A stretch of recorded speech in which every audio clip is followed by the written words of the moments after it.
Hi everyone, I'm Alexandre Gillot from Criteo, and I will present you some work I did with David Rod about learning a model when you have access only to aggregated data.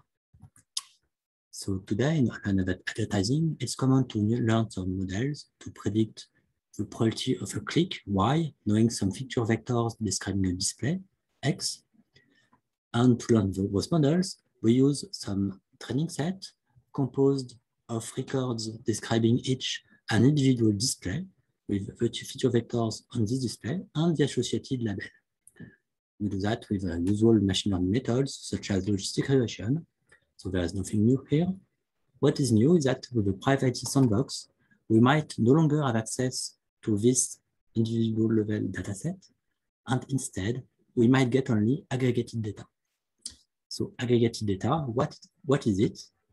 It could be some tables counting number of displays and number of clicks on subsets of the variables which describe a display. For example, here is a table counting number of displays and clicks by partner and publisher. We can obviously have several tables counting on several projections for the same unaggregated dataset. Some tables may be overlapping. And there might be some noise added to the data to get some privacy protection. So the question is, how do we learn a model of probability of Y knowing X using only these tables? And first, I would like to formalize a bit more how the aggregated data may be defined. So we'll assume that we have some unobserved data set of ID samples X and Y, and the aggregation will be defined by a quadratic kernel mapping each vector X to a large dimensional binary vectors, K of X, where each dimension defined for a pair of features of modalities if there's a match between the feature vector and this pair of modalities. So I'm saying quadratic because I will assume that there's one table for each pair of features. And in this case, K is exactly a one-hot encoding with a quadratic kernel. So once we have defined K, the observed aggregated data are just the sum on the unobserved samples of K of X. So that's the aggregated number of displays. And the sum of Y multiplied by K of X are the aggregated number of clicks. Okay, how can we learn a model from those aggregated data? So what we propose will be to make a parametric model of a joined distribution on Y and X.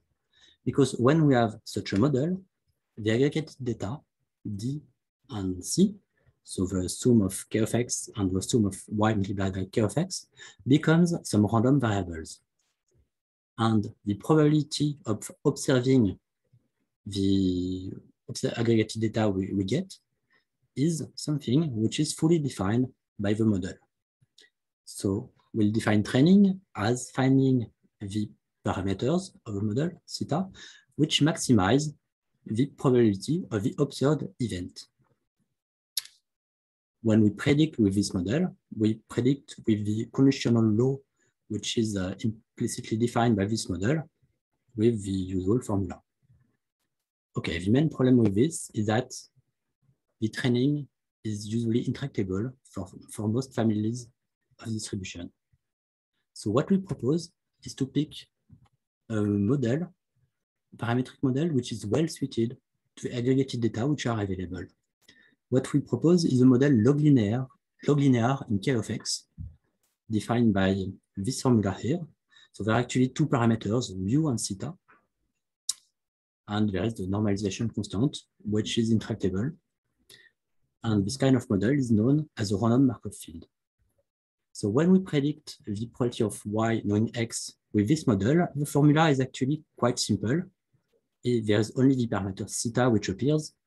That's why we have two parameters. This is the important one because it appears in what we care about. It's easy to compute, and we can notice that it has exactly the same shape as a logistic regression with kernel K. Okay, So now, how can we train to retrieve new and mostly theta? To do that, we can notice that the model we define are an exponential family for which the sufficient statistics are exactly the aggregated data. That's actually what I meant by model well switched to the available aggregated data. So we can actually have a formula for the gradient of the log likelihood of the observed event according to the parameter mu and theta. And both those subgradients have a quite simple formula, which is the difference of two terms. One, which is just the vector of aggregated data themselves. And the second one, which depends only on the model, which is the expectation of those aggregated data according to the model. This expectation can be estimated by Monte Carlo if we have some samples of the model, and we can collect those samples using Gibbs sampling. So we'll train with a gradient descent by estimating the gradient with this formula by Monte Carlo using Gibbs samples of a model. Let's look at some experimental results. I did some experiments on two datasets. One which was a medium-sized dataset with 11 features and 16 million examples. And okay, on this dataset, the model was performing very well, almost as well as the logistic regression with quadratic kernel and access to the full dataset, which we can define as the skyline. I also experimented on the Criteo-wide KDD challenge, which is a larger dataset with 18 features, about 100 million samples in the aggregated data. On this one, the results were a bit more disappointing because our model was still far below the logistic regression with second order kernel, and still also below the logistic regression without a kernel. Okay, still it was much better than some very naive model using only a much smaller training set.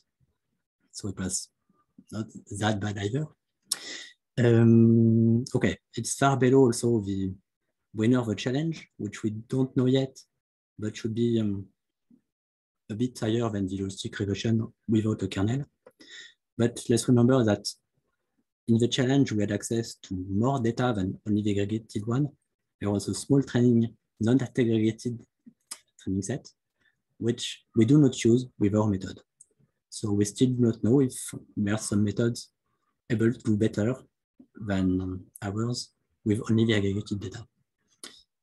Okay, so there are some limits to the model. Basically, there are two main issues which explain why we are not performing that well on this second dataset. First one is that optimization is difficult and Gibbs sampling is quite inefficient when there are some strongly correlated features. The second problem might be some modeling errors. So if we compare our method with a logistic regression, the main difference actually is that logistic regression uses the trend samples while we fit a model on P of X and use samples of P of X instead of the true samples. So if our model of P of X is really wrong, the final results are not so good. And it may happen when there are some unobserved correlations in the data. So we had the correlation of all pairs which we could observe, but there might be some higher order correlation which we do not.